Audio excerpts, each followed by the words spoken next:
इंडेस 19 employ benefit 4 part में बटा हुआ है। पहला पार्ट बेसिक, जिसमें हम सीखने वाले हैं मीनिंग ऑफ एम्प्लॉय बेनिफिट। क्या होता है ये? जो भी कंसीडरेशन मैं दे रहा हूँ एम्प्लॉय को, किस लिए? जो उसने मेरे को सर्विस दिया है उसके बदले, एग्जांपल सैलरी, तो उसको बोलते हैं अपन एम्प्लॉय बेनिफिट। एम्प्लॉय बेनिफिट के टाइप क्या क्या हो सकते हैं? शॉर्ट टर्म एम्प्लॉय बेनिफिट, मेरा साल खत्म हुआ, बैलेंस शीट डेट आई, मैं यहाँ खड़ा होकर देख रहा हूँ कि यहाँ आज से लेके अगले 12 महीनों के अंदर मेरे को उसको क्या क्या पे करना है। हो सकता है सैलरी हो, बोनस हो, पेड लीव हो, एक्सेट्रा, तो वो शॉर्ट टर्म एम्प्लॉय बेनिफिट में आते हैं। पोस्ट एम्प्लॉयमेंट बेनिफिट, मेरी बाई जस्ट सर्विस खत्म हो चुकी है, एग्जांपल में अगर मेरा रिटायरमेंट आ चुका है तो रिटायरमेंट के टाइम पे, यानी कि सर्विस खत्म होने के बाद में क्या क्या पे करना पड़ेगा मेरे को, PF, gratuity, pension, etcetera. Long term employment benefit, मैं बैलेंस शीट डेट पे खड़ा था, मैंने देखा कि यहाँ पे खड़े होकर देख रहा हूँ मैं कि अगले 12 महीनों के अंदर क्या क्या पे करना है। इन 12 महीने के बाद आगे जो मेरे को पे करना होगा वो लॉन्ग टर्म एम्प्लॉयमेंट बेनिफिट होगा। एग्जांपल जुबिली बेनिफिट, मतलब कंपनी एम्प्लॉय को बोलती है कि आप मेरे साथ तो बहुत लंबा टाइम काम करो, एग्जांपल 25 साल काम करो, मैं आपको 10 करोड़ रुपए दूंगी, तो ये होता है जुबिली बेनिफिट। टर्मिनेशन बेनिफिट, मैंने एम्प्लॉय को लात मार के निकाल दिया और मैंने एकदम से उसको लात मार के निकाल दिया, तो बदले में उसको कुछ पैसे भी देना पड़ेगा कि भाई अब मैं एकदम से कहाँ से नौकरी वोकरी ढूंढूंगा, वो बोलेगा, तो उसको बोलते हैं अपन retrenchment compensation. Share based payment, ESOP देते हैं, ये प्रॉपर इंड AS 102 में कवर है। अब accounting principle for employee benefit expenses, जो भी एम्प्लॉय पे मैं खर्चा कर रहा हूँ, जो भी एम्प्लॉय बेनिफिट है, मैं उसको मेरी किताबों में तब रिकॉर्ड कर लूँगा जब उसने सर्विस दिया है, जिस मंथ में मेरे को, है ना। एक्रूवल कॉन्सेप्ट लगेगा इसमें, मैं रिकॉग्नाइज करूँगा एक्सपेंसेस को उसी पीरियड में जब एम्प्लॉय ने मेरे को सर्विस प्रोवाइड किया है। ये पूरे चैप्टर के लिए एग्जांपल, अप्रैल में उसने काम किया तो अप्रैल में मैं बुक कर लूँगा, और फिर मान लो 10 मार्च को मैं पेमेंट किया हूँ तो पेमेंट की एंट्री बाद में मार दूंगा जब भी पेमेंट कर रहा हूँ, लेकिन बुक तभी उस मंथ में कर लूँगा मैं जिस मंथ में वो सर्विस प्रोवाइड कर रहा है। अब अपन आते हैं पार्ट 2 में, अकाउंटिंग फॉर सैलरी सीखते हैं।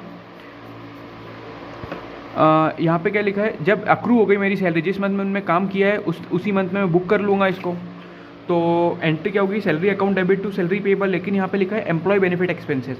इसका लॉजिक समझते हैं। हमने शेड्यूल 3 में एक हेडिंग पढ़े थे, जब हम बैलेंस शीट बनाते थे तो एम्प्लॉय बेनिफिट एक्सपेंसेस नाम की एक हेडिंग हुआ करती थी। उसमें जो भी चीज़ें हम एम्प्लॉय को दे रहे हैं वो सारी चीज़ें डालते थे, एग्जाम्पल सैलरी हो, बोनस हो उसको, और जो भी अपन उस पर खर्चा कर रहे हैं, बोनस हो, है ना, तो वो सारी, तो अपन क्या करते हैं, उस आइटम का नाम लिखने से बढ़िया हम जो ऊपर हेडिंग रहती थी ना बैलेंस शीट में, उसी को अपन टेप देते, इधर चेप देते हैं। Employee benefit expenses account debit to salary payable, liability create कर लिया मैंने। अब हो सकता है मैं कुछ टाइम बाद पे कर दूँ उसको, तो लाइबिलिटी कम किया मैंने, salary payable account debit to bank से पे कर दिया। अब बोनस की अकाउंटिंग सीखते हैं। बोनस क्या बोलता है? बोनस को दूसरा नाम है प्रॉफिट शेयरिंग प्लान भी बोलते हैं। बोनस क्या होता है? कंपनी बोलती है कि साल भर मेरे साथ काम करो। अब क्या होगा, साल भर में अगर कोई एम्प्लॉय जा रहा है, छोड़ रहा है, तो बार बार काम सिखाना पड़ेगा ना एम्प्लॉय को। कंपनी बोलती है साल भर काम करो, साल भर के बाद आपको मैं कुछ बोनस दूंगी, या फिर बोलेंगे कि मेरे पास जो भी प्रॉफिट होगा ना उसको कुछ X% तुमको दे दूंगी। इसमें स्टेप क्या होती है? सबसे पहले हम कैलकुलेट करेंगे कि कैलकुलेट करना है हमको अमाउंट ऑफ बोनस। जो भी एम्प्लॉय है जो मीट करते हैं बोनस कंडीशंस को, क्वेश्चन बोलेगा कि हम उन्हीं एम्प्लॉय को देंगे बोनस जो ये कंडीशन को मीट कर रहे हैं, तो हमको पता करना पड़ेगा कौन कौन से एम्प्लॉय हो जो उस कंडीशन को मीट कर रहे हैं। इंटू करेंगे अपन एक एम्प्लॉय को कितना बोनस देना है, तो टोटल कितना बोनस देना है वो निकल जाएगा हमारा। अब कंपनी कभी बोल सकती है कि मैं प्रॉफिट का तुमको एक X% देने वाली हूँ, तो profit during the year into expected pay out percentage. अभी एक्सपेक्टेड क्या होता है? कंपनी ने मान लो अनाउंस करी कि मैं तुमको प्रॉफिट का 10% दूंगी। अब कंपनी को लगता है अंदर ही अंदर, जैसे ही मैंने अनाउंस करी है, तो हो सकता है कुछ एम्प्लॉय होंगे जो कंडीशन मीट नहीं करेंगे, और मान लो ईयर के एंड तक उन्होंने कंडीशन मीट भी कर दिए, तो जब तक मैं बोनस पे करूँगी तब तक कुछ एम्प्लॉय ऑलरेडी जा चुके होंगे, तो मेरे को कम देना पड़ेगा।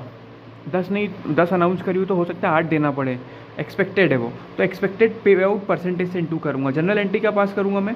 Employ benefit expenses. यहाँ पे मैं बोनस लिख सकता था, bonus account debit to bonus payable, पर एंट्री क्या होगी? वो हेडिंग वाला नाम लिखेंगे अपन, employee benefit expenses account debit to provision for bonus. यहाँ बोनस पेबल भी लिख सकता हूँ, लेकिन इंस्टीट्यूट क्या यूज़ करता है? To provision for bonus.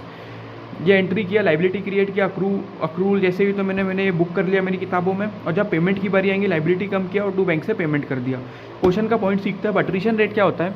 Attrition rate मतलब होता है एम्प्लॉय गया उसके बदले कोई आया, एम्प्लॉय गया उसके बदले कोई आया। क्वेश्चन बोलता है कंपनी के पास 350 एम्प्लॉय है, अट्रीशन रेट 6% है, और बोनस उन्हीं को देंगे जो साल भर टिके हुए हैं, जिसने साल भर पूरा साल काम किया है। तो ये 6% चले गए होंगे, इनके बदले कोई नया है, नए का डाटा क्वेश्चन में दिया नहीं है, तो 6% बीच में ही छोड़ के चले गए होंगे, तो इनको तो बोनस मिलना नहीं है, तो मैं 350 में से 6% घटा दूंगा, तो आता है 329, मतलब इन लोगों ने साल भर काम किया है तो इन लोगों को बोनस मिलेगा खाली। नेक्स्ट टॉपिक है हमारा पेड लीव। मतलब क्या होता है? मैं अगर छुट्टी पे हूँ तो भी उस दिन का पैसा नहीं कट रहा है, मेरे को पैसे मिल रहे हैं। दूसरा नाम है इसका कंपनसेटेड एब्सेंस। मैं एब्सेंट हूँ फिर भी मेरे को पैसा मिल रहा है। मतलब क्या होता है इसका मीनिंग? लीव अलाउड जो एम्प्लॉय को होती है ऑन वर्किंग डेज, जिसके लिए सैलरी भी नहीं कटती। Example casual leave, sick leave. इसको एग्जांपल से समझते हैं। अगर मेरी सालाना सैलरी 3 लाख रुपए है और working days 300 day, working days 300 day मतलब क्या है, साल भर में 365 दिन होते हैं। अगर उसमें संडे हटा दूँ, जो दिवाली की छुट्टी, पब्लिक हॉलीडे हटा दूँ, तो मोटा माटी मेरे को 300 दिन ऑफिस आना है। अगर अब पेड लीव क्या होती है, अगर मैं इन 300 दिन में 300 दिन ऑफिस आना था वर्किंग डेज थे, अगर मैं 20 दिन नहीं भी आता हूँ ना तो भी कोई दिक्कत नहीं है, मैं उसके पैसे नहीं काटूंगा, मेरा एम्प्लॉय बोलता है। तो ये जो पैसे नहीं काटेंगे ना इतने दिन, इसको बोलते हैं अपन पेड लीव अलाउड। तो एम्प्लॉय क्या सोचेंगे, भाई देखो 300 दिन मेरे को टोटल आना है और एम्प्लॉयर बोल रहा है कि 20 दिन नहीं भी आएगा ना इन 300 दिन में से, तो भी तेरे को कोई दिक्कत नहीं है, मैं पैसे नहीं काटूंगा। तो एम्प्लॉय बोलेगा चलो ठीक है ना, घर में बैठता हूँ मैं, 300 माइनस 20 क्या 280 दिन में भी अगर मैं ऑफिस आता हूँ तो मेरे को 3 लाख रुपये ही मिलना है। लेकिन अगर कोई ऐसा एम्प्लॉय हुआ, बहुत तो काम करने में उसकी बहुत इच्छा रहती है, बहुत ज़्यादा वफादार एम्प्लॉय है, तो वो छुट्टी कम से कम लेगा। अगर उसने मान के चलो छुट्टी लिया कितनी, 5 दिन, केवल 300 दिन में से 5 दिन छुट्टी लिया, मतलब क्या होगा इसका, उसने काम कितना किया, 280 दिन काम किया, सॉरी 300 दिन माइनस 5 दिन, 295 डेज काम किया। लेकिन अगर वो 280 दिन भी काम करता तो उसको 3 लाख ही मिलते। दोनों को माइनस किया, अगर मैंने 280 माइनस 295, तो मैंने 15 दिन ज़्यादा काम किया। अब ये 15 दिन, ये जो छुट्टी के थे ना, 20 दिन अलाउड थे, इसमें से मैंने 5 ही दिन छुट्टी लिया, मीन्स 15 दिन मैंने उपयोग नहीं किया छुट्टी के जो थे। मैं उन 15 दिनों में घर जा सकता था, मेरे घूम सकता था, थाईलैंड जा सकता था, विदेश की ट्रिप कर सकता था। मोटा माटी ये 20 दिन की छुट्टियाँ जो मेरे को अलाउड थी, उसमें से मैंने 5 दिन की ही छुट्टियाँ लिया। 15 दिन में भी ऑफिस गया, मेरे पास ऑप्शन था कि भाई तू छुट्टी ले ले, लेकिन मैं इतना वफादार था, मैं ऑफिस गया, मैंने काम किया, तो वो अनयूज्ड पेड लीव हो गई। मैंने उसको उपयोग नहीं किया, मेरी paid leave, unused paid leave को, 15 दिन हो गई ये। अब मेरा क्या बोलूँगा एम्प्लॉयर के पास, भैया मैंने काम किया हूँ, मेरी छुट्टियों के दिनों में भी तो मेरे को कुछ पैसा दो। तो मेरे को एम्प्लॉय मेरा ऑफर लेटर दिखाएगा कि देखो तुम्हारे उसमें क्या लिखा है, नॉन एक्यूमुलेटेड लिखा है क्या। नॉन एक्यूमुलेटेड पेड लीव मतलब होता है जो मेरी पेड लीव है, तो वो लीव एक्यूमुलेट नहीं होगी, इकट्ठी नहीं होगी। मीन्स मेरा चूतिया कट गया, जो मैंने 15 दिन एक्स्ट्रा काम किया हूँ ना, उसके मेरे को पैसे मिलेंगे ना कैरी फॉरवर्ड होगी। अगर ऑफर लेटर में लिखा हुआ है एक्यूमुलेटेड पेड लीव, तो देखना पड़ेगा, और देखना ऊपर वाले में कोई अकाउंटिंग नहीं होगी। अगर एक्यूमुलेटेड पेड लीव है तो 2 केस हो गए, वेस्टेड और नॉन वेस्टेड। वेस्टेड मतलब क्या होता है, कुछ वेस्ट यानी कि कुछ देना। नॉन वेस्टेड मतलब होता है कि कुछ नहीं दे रहे हैं। वेस्टेड वाला मतलब क्या होगा, जो भी अनयूज्ड लीव होगी मेरी, यानी कि अनयूज्ड पेड लीव होगी, जो मैंने छुट्टियों में भी काम किया, जिन छुट्टियों को मैंने उपयोग नहीं किया, तो उन दिन का मेरे को पैसा मिलेगा। मीन्स ये 15 दिन जो मैंने छुट्टियों में भी काम किया, उसका मेरे को पैसा मिलेगा। इसको समझते हैं अपन कैसे कैलकुलेट होगा। जो भी टोटल अनयूज्ड लीव है, इंटू कर देंगे अपन को सैलरी पर डे से। सैलरी पर डे कैसे निकलेंगी, 3 लाख रुपए सालाना सैलरी थी, वर्किंग डिवाइड करूँगा इसको वर्किंग डेज से, तो एक दिन की सैलरी निकल जाएंगी। इंटू कर देंगे कि मैंने कितना छुट्टियों जो मैं ले सकता था, जितने दिनों की, उतने दिन भी काम किया, जितने दिनों की छुट्टी ले सकता था, लेकिन उन छुट्टी लेने की बजाय मैंने उस दिन काम किया, उस दिन total unused leave of each employ. General entries क्या होगी, जो मैंने छुट्टियों में काम किया वो इसी साल काम किया उसी पीरियड में, तो मैं उसको रिकॉग्नाइज कर लूँगा मेरी किताबों में। Employee benefit expenses account debit to provision for leave encashment. हो सकता है जो मैंने छुट्टियों में काम किया उसका पैसा मैं बाद में मिले, तो जब पैसा मिलेगा तो ये लाइबिलिटी कम कर दूंगा टू बैंक। इसको एग्जाम्पल से समझते हैं। अगर यही एग्जाम्पल हुआ तो मैं अगर 280 दिन भी काम करता तो मेरे को तो पूरे 3 लाख मिलते हैं। तो मैंने पहले तो इसको मेरी किताबों में बुक किया और पेमेंट मार दिया। एम्प्लॉय बेनिफिट एक्सपेंसेस यानी कि salary account debit to bank, 280 दिन का तो काम कर लिया। अब जो 15 दिन एक्स्ट्रा काम किया उसको सबसे पहले मेरी किताबों में बुक करूँगा। Employee benefit expenses account debit to liability बनाया मैंने to provision for leave encashment 15,000 की। अब जब भी पेमेंट करूँगा तो लाइबिलिटी कम करूँगा टू बैंक कर दूँगा। अब दूसरा केस समझते हैं नॉन वेस्टेड। नॉन वेस्टेड मतलब क्या होता है, जो भी मैं छुट्टियाँ ले सकता था, लेकिन जिन दिनों में मैं छुट्टियाँ ले सकता था, मीन्स से 15 दिन की मैं छुट्टी लेके घर जा सकता था, लेकिन मैंने इतने दिन काम किया हूँ, तो ये जो छुट्टियाँ है ना, जो काम किया हूँ मैंने, कैरी फॉरवर्ड हो जाएंगे। मतलब अगले साल मेरे पास ऑलरेडी 20 दिन अलाउड थे कि मैं 20 दिन की पेड लीव ले लूँ, और पिछले साल मैंने 15 दिन काम किया इन दिनों में भी, पेड लीव के टाइम पे भी, तो 15 दिन और यानी कि 35 दिन में अगले साल छुट्टियाँ ले सकता हूँ। डायग्राम से समझते हैं ईयर 1 ईयर 2। ईयर 1 में मैंने कितना काम किया, 295 डेज काम किया, मतलब 280 दिन काम करता तो भी फुल पेमेंट मिलती, तो 280 दिन प्लस 15 दिन एक्स्ट्रा काम किया तो भी सैलरी मेरे को 3 लाख ही मिलना है। तो सबसे पहले मैं ईयर 1 में 280 दिन का काम रिकॉग्नाइज करूंगा और उसकी पेमेंट मार दूंगा। ये employee benefit expenses account debit to bank 280 दिन का काम। अब जो 15 दिन काम किया हूँ तो मैंने ईयर 1 में ही काम किया हूँ, तो ईयर 1 में ही मैं इसको मेरी किताबों में रिकॉग्नाइज कर लूँगा। मैंने employee benefit expenses account debit to liability बनाया to provision for leave encashment, क्योंकि ये 15 दिन मैंने यहाँ पे 15 दिन ज़्यादा काम किया हूँ, तो ये 15 दिन की छुट्टियाँ जो है अनयूज्ड वाली कैरी फॉरवर्ड हो जाएंगी अगले साल। तो क्या होगा, मेरे को अगले साल कम काम करना पड़ेगा। तो मैंने लाइबिलिटी बनाया employee benefit expenses account debit to provision for leave encashment. अब अगले साल क्या होगा, ये मैं लाइबिलिटी सेटल करूँगा, provision for leave encashment account debit to bank 15,000 की, और जितनी भी उस साल की सैलरी बन रही थी उसमें से इस अमाउंट को माइनस कर दूंगा, ये 15,000 वाले को, तो उतने की इस साल पे करूँगा। Employee benefit expenses account debit to bank 285, जितनी भी साल भर की 3 लाख माइनस 15,000 इन टोटल। यहाँ भी उसको पहले ईयर में भी 3 लाख मिले, सेकेंड ईयर में भी 3 लाख मिले। दूसरा केस क्या हो सकता है, हमने क्या बोले थे, इसने 15 दिन यहाँ पे छुट्टियों के दिन भी काम किया, मतलब 15 दिन छुट्टी ले सकता था जिन दिनों में, वहाँ भी काम किया, तो ये 15 दिन कैरी फॉरवर्ड हो गए। तो मैं बोल रहा हूँ यहाँ पे ईयर 1 में खड़ा हूँ, मेरे को ऐसा लग रहा है मेरे पास एक्सपीरियंस के हिसाब से कि देखो इसके पास 15 दिन तो अलाउड है कि 15 दिन यहाँ पे छुट्टी ले सकता है, लेकिन ये 15 दिन नहीं लेने वाला। ये केवल जो है ना 2 दिन की छुट्टी लेगा और 12 दिन भी ऑफिस काम के लिए मेरे काम पे आएगा, है ना। ऐसा केस हो सकता है कि भाई आपको अगले साल 15 दिन ज़्यादा छुट्टियाँ मिल रही है, लेकिन एम्प्लॉय इतना वफादार है कि वो 2 दिन की छुट्टी लिया और 12 दिन भी आया है, 13 दिन आया है।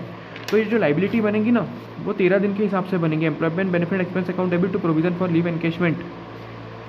क्या होगा, जो भी अनयूज लीव एक्सपेक्टेड है कि भाई अगले साल ये इतनी छुट्टियाँ 13 दिन काम पे आएगा और 2 दिन काम पे नहीं आने वाला है, तो 2 दिन है अगले साल के इंटू सैलरी पर डे कर दूंगा तो ये अमाउंट हो जाएगा। और हो सकता है कि सारे एम्प्लॉय जो है ना वो ये ऑप्शन अवेल भी ना करें, वो 15 दिन भी पूरे आए, तो जो 15 दिन आने वाले हैं ना वो इंटू नहीं हो गए। यहाँ पे कौन से एम्प्लॉय इंटू हो गए, employee expected to utilise the unused leave in next year. तो इसका फॉर्मूला है employee expected to utilise the unused leave in next year into unused leave expected to be utilise by each employee in next year into salary per day. अगर 15 दिन carry forward हुए थे ये वाले, but it was expected year end first year end पे हमको ऐसा महसूस हो रहा है पिछले पास्ट एक्सपीरियंस के हिसाब से कि वो केवल 2 दिन की छुट्टियां लेने वाला है आउट ऑफ 15 दिन जो कैरी फॉरवर्ड लीव थी। तो फर्स्ट ईयर में हम जो 13 दिन का काम रिकॉर्ड करेंगे, 15 एक्चुअल वाला नहीं। हमको जो उम्मीद है वो ईयर एंड पे, तो भाई एक्चुअल तो सेकेंड ईयर के एंड में पता चला होगा हमको यहाँ पे कि इतनी छुट्टी लिया इतनी नहीं। हमको जो उम्मीद है ना उस हिसाब से हम यहाँ पे काम रिकॉर्ड कर लेंगे एक्सपेक्टेड के हिसाब से। पॉइंट समझते हैं हम, कंपनी के पास 350 एम्प्लॉई है, अट्रीशन रेट 6% है, मतलब 6% 350 का 6% जाते हैं और 6% आते हैं। सेम एज ईयर अगो, मतलब जितने गए थे उतने ही आए हैं। पेड वेकेशन यानी कि पेड लीव 10 दिन है एक साल में, regardless of date of hiring, मतलब जो पहले से थे उनको भी 10 दिन मिलेंगी पर डे की पेड लीव, और जो कभी भी ईयर एंड में कभी भी ज्वाइन किए हों उनको भी 10 दिन की पेड लीव मिलेंगी, और सारे एम्प्लॉय को मिलेंगी इंक्लूडिंग न्यू ज्वाइनी भी। मैंने एक कुछ पहले क्वेश्चन में यहाँ पे पढ़ रखा था, यहाँ पे 350 एम्प्लॉय थे और यहाँ पे भी वही लाइन लिखी थी सेम एज ईयर अगो, मतलब जितने गए थे उतने ही आए हैं। लेकिन यहाँ पे एक लाइन क्या थी, बोनस हम उन्हीं को देंगे जो साल भर टिके हुए। तो साल भर टिके हुए थे ना, इसलिए हमने 6% हटा दिए। अब जो न्यू ज्वाइन आए होंगे साल के बीच में आए होंगे तो उनको तो अपन बोनस देंगे नहीं, क्योंकि वो साल भर नहीं थे। एक लाइन ये यहाँ पे समझने की थी। अब ये क्वेश्चन पे वापस आते हैं। अब क्वेश्चन क्या बोलता है, compensation for paid vacation. Paid vacation मतलब paid leave is 100% of the employee salary, मतलब जो छुट्टी का दिन होता है उस दिन हम नॉर्मल डेज पे जितनी सैलरी देते थे उतनी भी 100% जो नॉर्मल डेज पे देते थे उतनी ही सैलरी हम छुट्टी के दिन भी देंगे। And unused vacation can be carried of 1 next year, मतलब जो जिन दिनों में मैं छुट्टी ले सकता था और उन दिन मैंने काम कर लिया, तो वो जो मैंने एक्स्ट्रा काम किया हूँ छुट्टी वाले दिनों में वो कैरी फॉरवर्ड हो गए अगले साल। मतलब वेस्टेड वाले की बात कर रहा है ये सॉरी नॉन वेस्टेड की बात कर रहे हैं कि जितने दिन मैंने एक्स्ट्रा काम किया वो आगे कैरी फॉरवर्ड हो गया। As on 31 March 2001 the unused vacation carry forward was 3 दिन, मतलब मैंने ईयर 1 में 3 दिन मैं छुट्टी ले सकता था, लेकिन उन 3 दिन में मैंने क्या किया, काम कर लिया, तो 3 दिन अगले साल कैरी फॉरवर्ड हो जाएंगे मेरे। एवरेज सैलरी दी है 15,000 रुपये पर डे, और accrued expenses for unused vacation in 2000 से 2001 वाले ईयर में वो 65 लाख रुपए। अब क्वेश्चन ने खुद ने मेरे को दे रखा है क्या कि जो भी अनयूज यानी कि पेड लीव जो वाला था उसका कितना अमाउंट इस साल रिकॉग्नाइज होगा, मतलब जैसे यहाँ पे चलो यहाँ पे कितना है, जो भी जितना भी मैंने एक्स्ट्रा दिन काम किया होगा उसका कितना बनता था। ये जो सेकेंड एंट्री अपन पास करते थे लाइबिलिटी क्रिएट करके, उसका ऑलरेडी अमाउंट 65 लाख रुपए दिया हुआ है।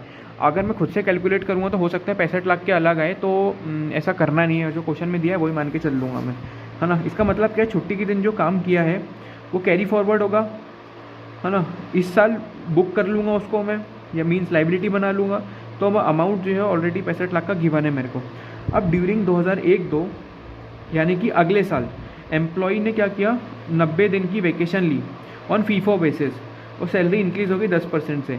अब यहाँ पे क्या लिखा है, एम्प्लॉय ने 9 दिन की वैकेशन लिया, ठीक है, तो फीफो बेसिस पे। फीफो बेसिस मतलब जो पिछले साल के 3 दिन कैरी फॉरवर्ड आए थे ना, उनको हम पहले सेट ऑफ करेंगे। मतलब पिछले साल के जो कैरी फॉरवर्ड डेज़ है उनको हटा दो, इन जो इस साल करेंट ईयर में 9 दिन से छुट्टी ली है, तो इस साल 10 दिन में से 10 दिन मतलब 9 में से मैंने 3 दिन हटाया, तो 6 दिन की छुट्टी, तो जो 6 दिन की एक्स्ट्रा छुट्टी लिया हूँ वो इस साल के 10 दिन की जो छुट्टी अलाउड थी उसमें से लिया हूँ मैंने, समझा।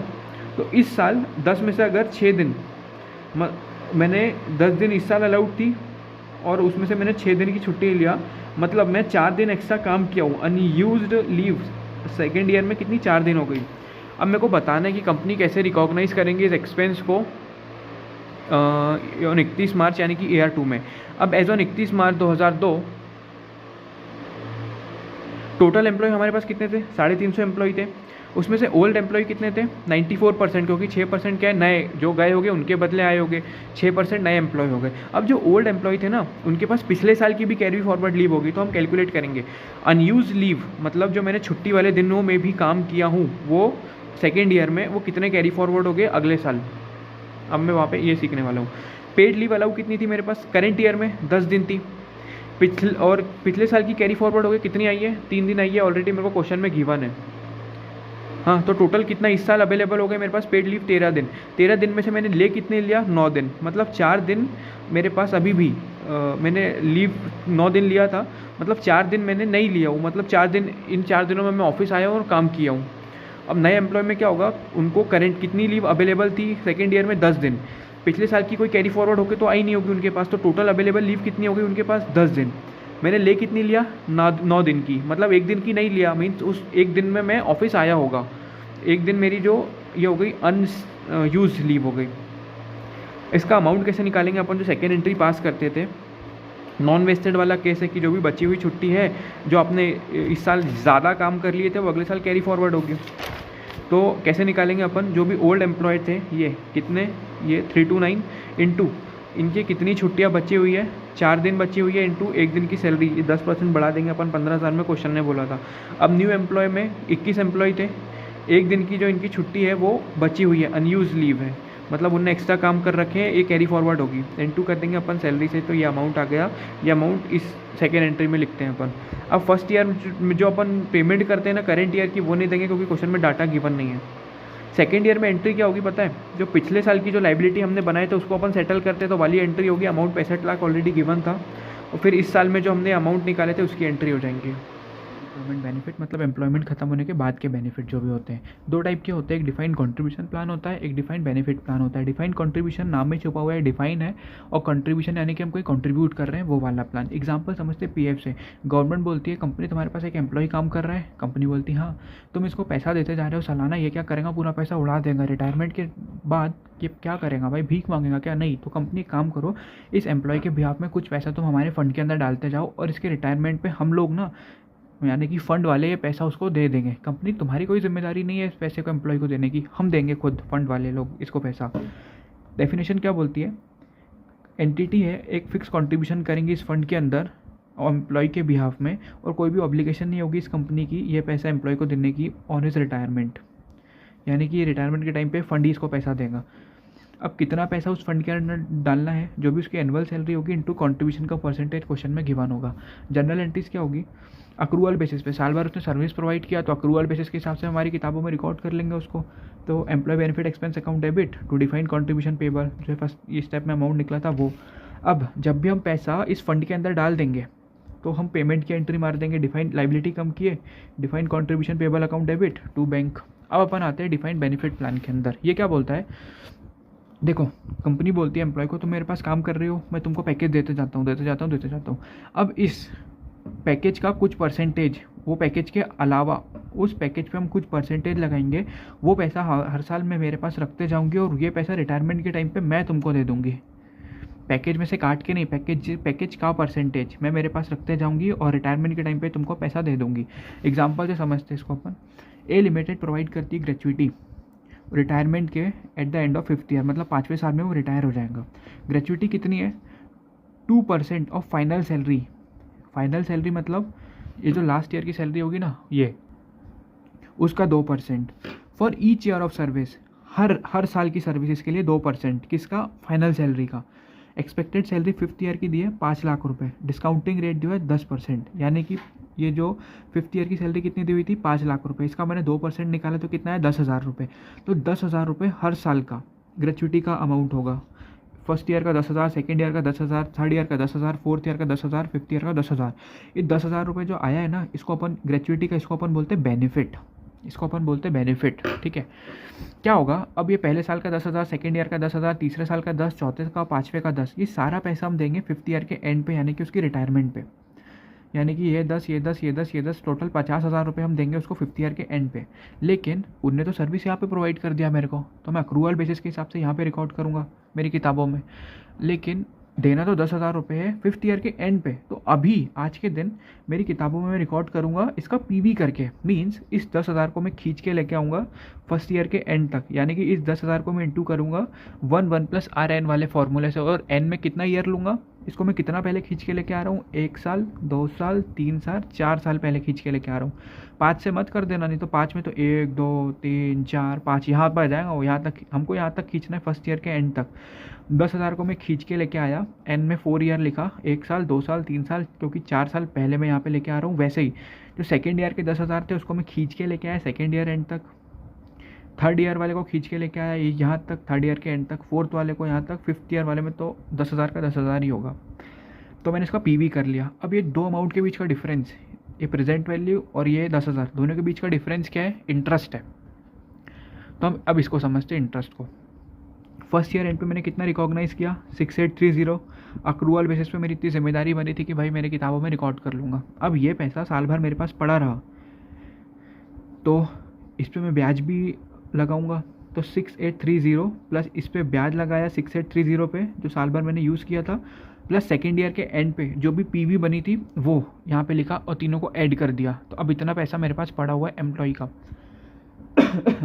अब 15,023 मैंने इस साल भर यूज़ किया, ये लिखा 15,023 प्लस इस पे ब्याज 15,002 का, प्लस इस साल का पीवी कितना आया था? 8260।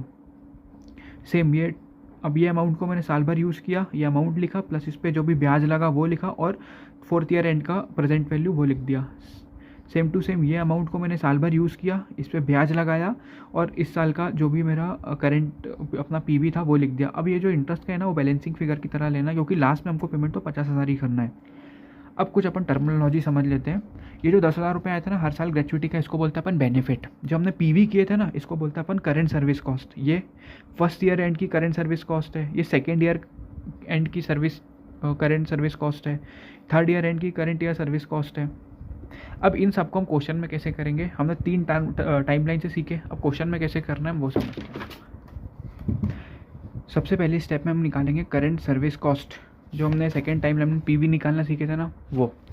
सबसे पहले क्या होगा, जो हमने ये निकाले थे ना बेनिफिट 10,000 10,000 10,000 10,000 10,000, वो निकालेंगे। कैसे निकालेंगे इसको? जो भी एक्सपेक्टेड सैलरी होगी लास्ट ईयर ऑफ सर्विस की, जैसे यहाँ पे 5 लाख कितनी रुपए थी हमारे पास, ये 5th ईयर एंड की कितनी सैलरी थी? 5 लाख रुपए थी। तो वो जो भी एक्सपेक्टेड सैलरी होगी of last year of service into करेंगे benefit percentage of each year of service, यानी कि हर साल का बेनिफिट का परसेंटेज कितना है उससे। तो हमारा ये बेनिफिट का अमाउंट आ गया हर साल की, ये कितना पैसा है। अब इसका अपन को पीवी करना है। पीवी कैसे होगा? बेनिफिट का अमाउंट लिखे इंटू कर देंगे इसको पीवी फैक्टर से। अब ये पीवी फैक्टर 43210 है। उल्टे क्या है, ये लॉजिक हमने यहाँ पे समझे थे। यहाँ तक खींच के लेके आना है, इस 10,000 रुपये को सेकेंड ईयर के एंड तक खींच के ले आना है, इस 10,000 को थर्ड ईयर के एंड तक खींच के लेके आना है, इस 10,000 को 4th तक और 5th को 5th तक। ये लॉजिक था, इसलिए यहाँ पे उल्टे लिखे हुए हैं। तो पीवी जैसे ही हमने किए तो करेंट सर्विस कॉस्ट निकल गई हर सालों की, मीन सेकेंड टाइमलाइन हमारी पूरी हो गई। अब थर्ड टाइमलाइन में हमने क्या सीखे थे? ये टोटल अमाउंट निकालना। इस टोटल अमाउंट को अपन बोलते हैं टोटल डिफाइंड बेनिफिट ऑब्लिगेशन। कैसे निकालते हैं अपन अब सीखते हैं। इसमें ना टोटल 7 आइटम हो गए, एज इट इज़ रट्टा मार लेना इनको, लॉजिक भी हम समझेंगे। सेकेंड ईयर से समझते हैं कि सेकेंड ईयर एंड से हमने क्या किए थे, जो भी ओपनिंग था वो लिखे, प्लस उसमें जो भी इंटरेस्ट था वो ऐड कर दिए, और प्लस उस साल का जो भी पीवी था सेकेंड ईयर के एंड का वो कर दिए। 3 चीज़ें सेम, वो 3 चीज़ें यहाँ पे। ओपनिंग बैलेंस था वो किए, ओपनिंग बैलेंस पे जो भी इंटरेस्ट था वो पैसा मेरे पास पड़ा रहा तो उसमें मैंने ब्याज भी लगाया, ब्याज प्लस करेंट सर्विस कॉस्ट क्या थी वो। अब बेनिफिट पेड, जो भी मैंने पैसा मेरे एम्प्लॉय, मान के चलो हो सकता है कि कुछ टाइम बाद 1 साल 2 year and, second year and हुआ, थर्ड ईयर एंड हुआ, एम्प्लॉय बोलता है मेरे को जाना है भाई, तो और बोलता है देखो तो मेरे ग्रेच्युटी के पैसे पड़े हुए हैं तुम्हारे पास, तो पैसा तो वापस दे दो मेरे को, तो वो पैसे को मैं बेनिफिट पेड को यहाँ से माइनस कर दूंगा। पास सर्विस कॉस्ट क्या होती है, ड्यू टू प्लान अमेंडमेंट। अगर हो सकता है कि सरकार बोलेंगे कि तुम पहले कितना 2% ग्रेच्युटी का पैसा काट रहे थे, अब 3% काटो, तो इसके कारण जो भी डायरेक्टली अमाउंट मेरे को क्वेश्चन में गिवन होगा, तो मेरी लाइबिलिटी बढ़ गई। कम नहीं करेंगी सरकार, बढ़ाएंगी, तो लाइबिलिटी बढ़ गई, तो प्लस कर दिया मैंने पास सर्विस कॉस्ट को। कर्टेलमेंट क्या होता है, मैंने सेकेंड ईयर एंड में आते आते देखा कि कुछ एम्प्लॉय मेरे पास वेले बैठे हुए हैं, कुछ काम वाम करते नहीं, एक काम करता है उनको भगा देता हूँ। मैंने बोला तुम भाग जाओ, तो एम्प्लॉय बोलता है हमारा ग्रेच्युटी का पैसा पड़ा है तुम्हारे पास, तो वो ग्रेच्युटी का पैसा तो दे दो मेरे को, तो वो ग्रेच्युटी का पैसा लाइबिलिटी भी मैंने माइनस कर दिया। अब एक्चुरियल लॉस या गेन क्या होता है, ये सारा काम एक्चुरी करता है। कुछ जो भी चेंजेस होते हैं, चेंजेस कैसे, जो मैंने सैलरी सोचा था कि 5वें ईयर के एंड पे हमारी 5 लाख सैलरी होगी, हो सकता है कि वो 5 लाख ना हो, ज़्यादा हो। मैंने डिस्काउंटिंग रेट 10% लिया था, हो सकता है कि उसमें कोई चेंजेस हो। 5 ईयर की सर्विस लिया था, हो सकता है उसमें कोई चेंजेस हो, तो उसके कारण जो भी लॉस या गेन होता है उसको बोलते हैं अपन एक्चुरियल गेन या लॉस। क्वेश्चन में क्या गिवन होगा, due to change in financial, demographic assumptions और experience variance like expected salary, year of service, discounted rate. अब जब भी एक्चुरियल लॉस होगा, मींस जब भी लाइबिलिटी मेरे पास बढ़ेंगी तो मैं उसको ऐड कर दूंगा। लॉस हुआ यानी कि लाइबिलिटी बढ़ रही है, उसको ऐड कर दूंगा। गेन हुआ मींस लाइबिलिटी कम हो रही है, मैं उसको यहाँ से लाइबिलिटी को माइनस कर दूंगा, क्योंकि ये तो मेरी क्या है, डिफाइंड बेनिफिट ऑब्लिगेशन है, टोटल वाला अमाउंट। सेकेंड स्टेप सीख लिए। अब हम समझते हैं एक और टर्म क्या होता है। कंपनी पैसा रखते जाती है, ग्रेच्युटी का कंपनी पैसा इकट्ठा करते जाती है, एम्प्लॉय का काट मतलब रखते जाती है। अब हो सकता है कि जैसे ही एम्प्लॉय की सर्विस खत्म हो, कंपनी हमारी बैंकक्रप्ट हो जाए, दिवालिया हो गई।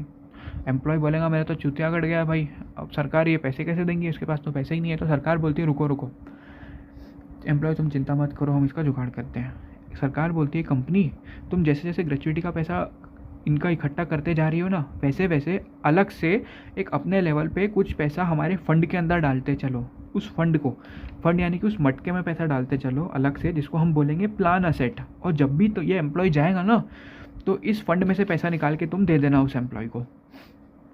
तुम जैसे जैसे इसका ग्रेच्युटी का पैसा रखते जा रहे हो, वैसे वैसे एक अलग से फंड में पैसा भी डालते चलो अपने लेवल पे, और जैसे ही एम्प्लॉय जाने वाला होगा तो इस फंड से पैसा निकाल के उसको दे देना तुम। तो अपन सीखेंगे इस मटके के बैलेंस को कैसे निकालते हैं, इसी टाइमलाइन से हम सीख लेते हैं, ठीक है। जो भी ओपनिंग बैलेंस होगा फंड का वो लिखेंगे। अब ओपनिंग बैलेंस पे उस मटके पे कुछ ब्याज भी बना होगा जो हमको मिलेगा, असेट है वो हमारे लिए, तो ब्याज हमने ऐड कर दिए।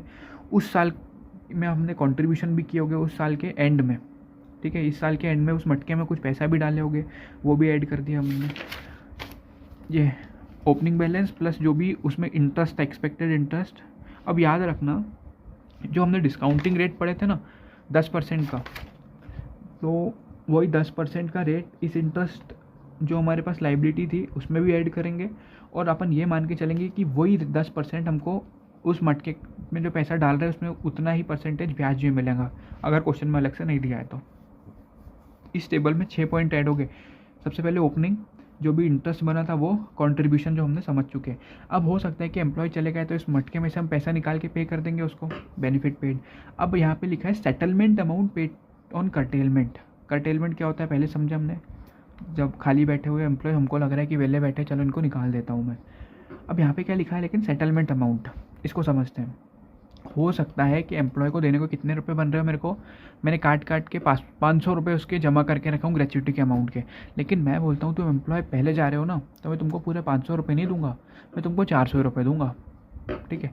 तो यहाँ से माइनस हो गए 500, क्योंकि लाइबिलिटी कितने से कम हुई है मेरी, 500 से। उस मटके से पैसे कितने निकले हैं, 400 रुपये। 400 रुपये यहाँ से माइनस हो गए, यानी कि सेटलमेंट अमाउंट। फिर यहाँ पे प्लस माइनस एक्चुरियल गेन या लॉस होगा। अगर मेरे को गेन हो रहा है तो प्लस होगा क्योंकि असेट है, लॉस हो रहा है तो माइनस होगा। ये किस लिए होगा, due to change in fair value of the plan asset. 4 रुपये 500 रुपये 400 रुपये यहाँ से माइनस हो गए, यानी कि सेटलमेंट अमाउंट। फिर यहाँ पे प्लस माइनस एक्चुरियल गेन या लॉस होगा। अगर मेरे को गेन हो रहा है तो प्लस होगा क्योंकि असेट है, लॉस हो रहा है तो माइनस होगा। ये किस लिए होगा, due to change in fair value of the plan asset. इस 6 आइटम को प्लस माइनस करने के बाद मेरे पास क्लोजिंग बैलेंस आ जाएगा, यानी कि fair value of plan asset.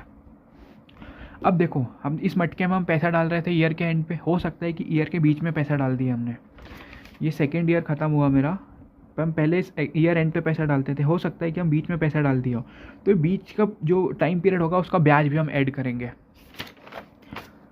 ठीक है, अब अपन क्वेश्चन हमको पूछेगा कि एक्चुअल रिटर्न निकाल के दिखाओ उस मटके का। एक्चुअल रिटर्न में क्या होगा, जो भी एक्सपेक्टेड इंटरेस्ट था प्लस माइनस कर देंगे हम एक्चुअरियल गेन या लॉस। एक्चुअल रिटर्न अलग होता है, एक्चुअरियल गेन या लॉस अलग होता है। क्वेश्चन हमसे पूछेगा कि actual return on plan asset बताओ, तो जो भी एक्सपेक्टेड इंटरेस्ट था प्लस माइनस एक्चुअरियल गेन या लॉस ऑन प्लान असेट। अब हमने जो सेकेंड स्टेप में सीखे थे और थर्ड स्टेप में सीखे थे कि कितनी हमारी डीबीओ बन रही है सेकेंड स्टेप में, और प्लान असेट का क्लोजिंग बैलेंस क्या है, दोनों को माइनस कर देंगे तो क्या आएगा हमारे पास, net defined benefit liability. Asset भी आ सकती है। टॉपिक का नाम क्या था, डिफाइंड बेनिफिट प्लान था। तो हम जो भी लाइबिलिटी थी और जो भी असेट थी उसको नेट कर दिए हमने, स्टेप 2 माइनस स्टेप 3, तो अमाउंट आएगा। अब हो सकता है कि मैंने ना इन्वेस्टमेंट ज़्यादा कर दिया हूँ, यानी कि फिगर माइनस में होगा मेरा, तो मैं कितने में इसको फिर अपन क्या बोलेंगे, मेरे पास असेट बन गई तो इसको बोलेंगे अपन नेट डिफाइंड बेनिफिट असेट बोलेंगे। कितने पे शो करेंगे, जो भी माइनस में अमाउंट आएगा उसमें, या फिर मैं बोलूँगा कि सरकार मैंने ज़्यादा इन्वेस्टमेंट कर दिया हूँ, मेरे को कुछ पैसा वापस दे दो। एग्जांपल 100 रुपये का ज़्यादा कर दिया मैंने, सरकार बोलेंगी तुमने 100 रुपये का ज़्यादा इन्वेस्टमेंट कर रखे हो ना, एक काम करो 20 रुपये वापस ले लो। 100 रुपये पूरे वापस नहीं दे रही हूँ तुमको, 20 रुपये वापस। तो 20 रुपये जो वापस दे रही है उसको अपन बोलते हैं असेट सीलिंग। तो विच एवर इज़ लोअर, जो 100 रुपये था और 20 रुपये विच एवर इज़ लोअर, उस पर अपन शो करेंगे कितना बैलेंस शीट में उस अमाउंट को अपन को शो करना है। ये हमने सीख लिया कि बैलेंस शीट में अपन कितना अमाउंट शो करेंगे। अब अपन सीखते हैं P&L में कितना अमाउंट शो करेंगे। जो हमने सीखे थे ना यहाँ के 7 पॉइंट और यहाँ के 6 पॉइंट, उसमें से ही कुछ पॉइंट, उसमें से ही 6 पॉइंट यहाँ पे आने वाले हैं इन सब में से उठ के। पहला पॉइंट है करेंट सर्विस कॉस्ट। ये करेंट सर्विस कॉस्ट का जो पैसा डाला था मैंने वो उठ के आया यहाँ पे। दूसरा आता है इंटरेस्ट ऑन DBO, जो भी इंटरेस्ट था ऑब्लिगेशन पे वो माइनस करूँगा जो भी एक्सपेक्टेड इंटरेस्ट था उस मटके पे, इंटरेस्ट क्योंकि मेरे को नेट करके दिखाना है यहाँ पे। 3 पॉइंट हो गए। चौथा पॉइंट है पास्ट सर्विस कॉस्ट, ये वाला उठ के आया। 5वां पॉइंट है सेटलमेंट अमाउंट पेड, ये वाला माइनस करूँगा। 6वां पॉइंट कर्टेलमेंट ऑन DBO, ये 6 पॉइंट है टोटल यहाँ से उठ के आए हैं। ये याद कर लेना कितना बैलेंस शीट में कितना P&L में। अब क्वेश्चन कई बार पूछेगा कि OCI NR अकाउंट में कितना अमाउंट दिखाना है। तो जो भी मेरा एक्चुअरियल गेन या लॉस था किस पे, DBO पे, प्लस माइनस कर दूंगा जो भी एक्चुअरियल गेन या लॉस था इस मटके में प्लान असेट पे। तो मेरे पास OCI NR अकाउंट में कितना शो करना है वो पता चल जाएगा। इसमें 6 स्टेप है। पहली स्टेप में हमने निकालना सीखे थे करेंट सर्विस कॉस्ट, जो हमने टाइमलाइन 1 और 2 में किए थे। सेकेंड स्टेप में हम सीखेंगे DBO, जो हमने यहाँ पे सीखे थे। थर्ड स्टेप में हम निकालेंगे उस मटके का क्लोजिंग बैलेंस। फोर्थ स्टेप में हम बैलेंस शीट में कितने पे शो करना है वो निकालेंगे। फिफ्थ स्टेप में P&L में कितने पे शो करना है। सिक्स्थ स्टेप में OCI NR में कितना पैसा डालना है वो सीखेंगे।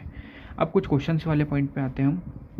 कुछ रिकन्सिलेशन वाले क्वेश्चन होंगे, उसमें क्या होगा, DBO के बारे में दिया होगा और इस प्लान असेट यानी कि मटके के बारे में दिया होगा।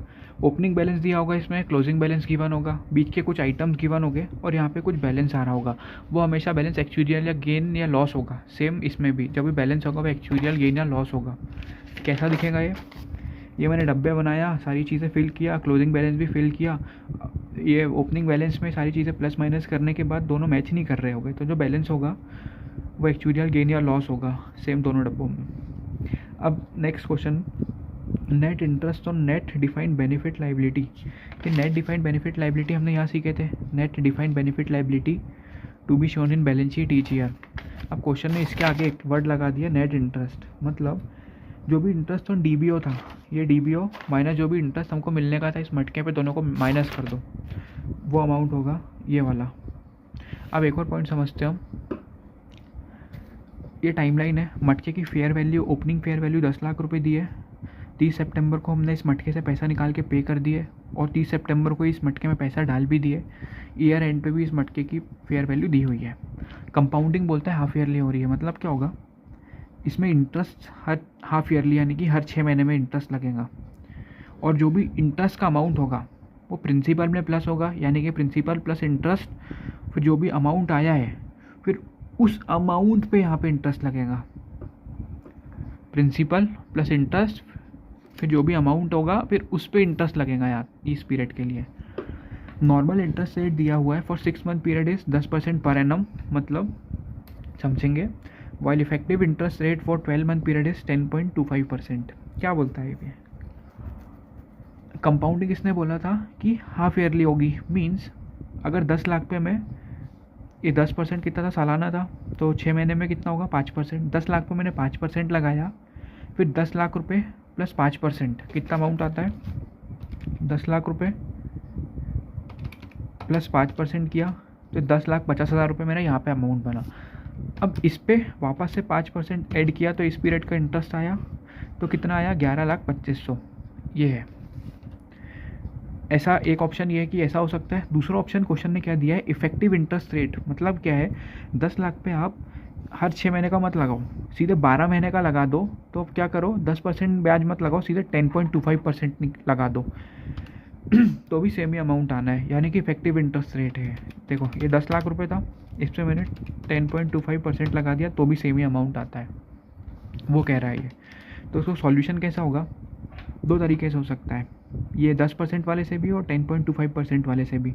पहले मैं करता हूँ 10% वाले से। 10 लाख पे मैंने ब्याज लगाया कितना, 5%, तो उसका ब्याज कितना बना 50,000 रुपये। फिर अब यहाँ पे मेरे फंड पे कितना पैसा पड़ा होगा, 10 लाख रुपए ओपनिंग के, 50,000 रुपये इस इंटरेस्ट के, और 4,90,000 जो कंट्रीब्यूट किया माइनस जो 1,90,000 पे कर दिया। तो जो भी है अमाउंट मटके में पड़ा होगा, इस पे इस पीरियड का 5% लगा दिया मैंने, तो इतना अमाउंट आया। दोनों को ऐड कर दिया तो टोटल इंटरेस्ट आ गया। अब इसको दूसरे तरीके से भी कैसे किया जा सकता है, इस 10 लाख रुपए मैंने इफेक्टिव इंटरेस्ट रेट लगा दिया, और 4,90,000 माइनस 1,90,000 यानी कि 3 लाख रुपए पे मैंने 5% लगा दिया, और दोनों को टोटल किया तो भी सेम अमाउंट आता है। अब अदर टॉपिक्स पे आते हैं। Accounting of long term employment benefit, जो हमने डिफाइंड बेनिफिट ऑब्लिगेशन की अकाउंटिंग पढ़े, सेम वैसे ही होगी। अब टर्मिनेशन बेनिफिट में क्या होगा, अपन उसको रिकॉग्नाइज कर लेंगे एक्सपेंस को उसी दिन जिस दिन हमने अनाउंसमेंट किए उसकी टर्मिनेशन का। ये इंडेक्स यहाँ पे ख़त्म होता है।